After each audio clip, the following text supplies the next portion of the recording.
Elite Influence 101, how they shape what you see. And maybe you've wondered why all the headlines start to sound the same.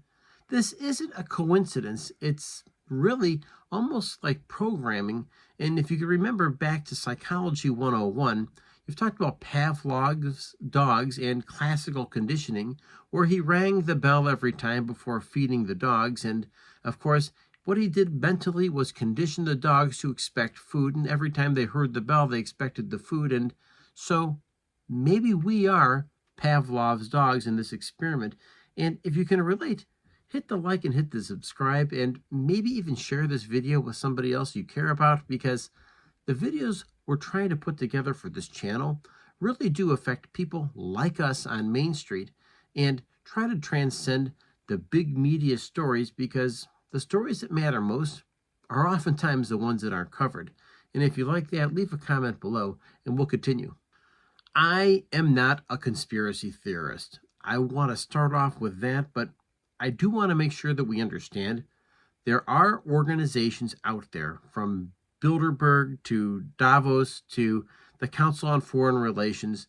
It's a never-ending list of people who appear to have some type of an influence, some kind of a sway over what happens on a bigger world stage. And corporate media consolidation is very real, and these are the things that are out there, and let's face it, there is control, and we consume what's being fed to us on a regular basis, right? So you might ask yourself the question, why the same few families seem to own almost everything? That's a good question. And maybe you're becoming more aware that the President of the United States owns a social media channel. Elon Musk, maybe the wealthiest man on the planet, owns a social media channel. He owns SpaceX. He owns Tesla.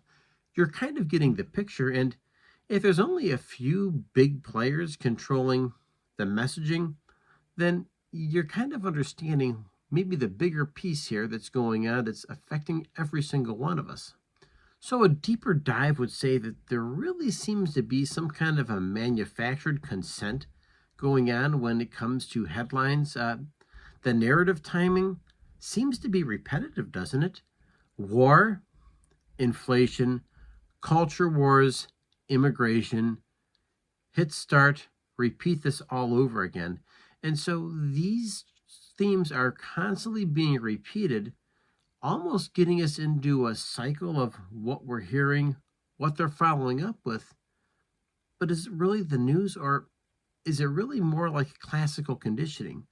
The media oftentimes serves as nothing more than an echo chamber, and the politicians quite often seem like pawns, not players in this game. And if you can relate to that, maybe you have an insight, please leave a comment, because your comments really do matter and they help us maybe bridge some of our gaps in understanding. And I trust you a heck of a lot more than I trust big media, put it that way. One of the things we want to be aware of is there a shield of awareness that you're building? Are you kind of aware, or you've kind of recognized these patterns that are out there? I do, and I share that with you because it's bigger and it really does have an influence over the way we think and the way we act. Are you kind of becoming more and more aware of the propaganda that's out there?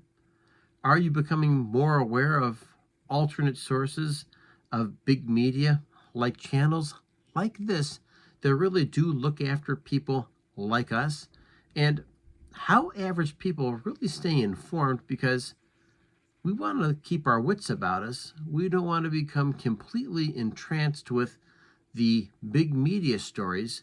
Like, I see some people just staring at their channel all day long, and it's almost as if they're being hypnotized by the news stories. And maybe you've seen it happen.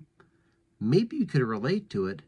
And maybe it's just like a trance, because after a while, all these darn stories sound exactly alike.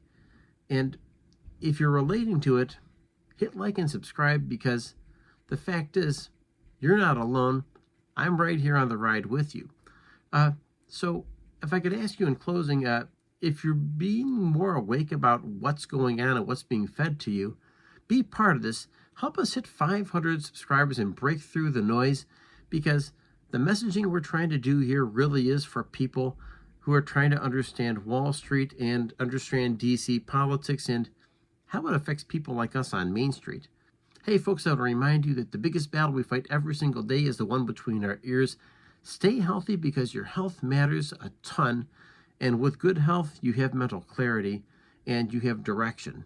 I'll check you out next video. Thanks for joining me, folks, and don't forget, help me feed Charlie. Thank you.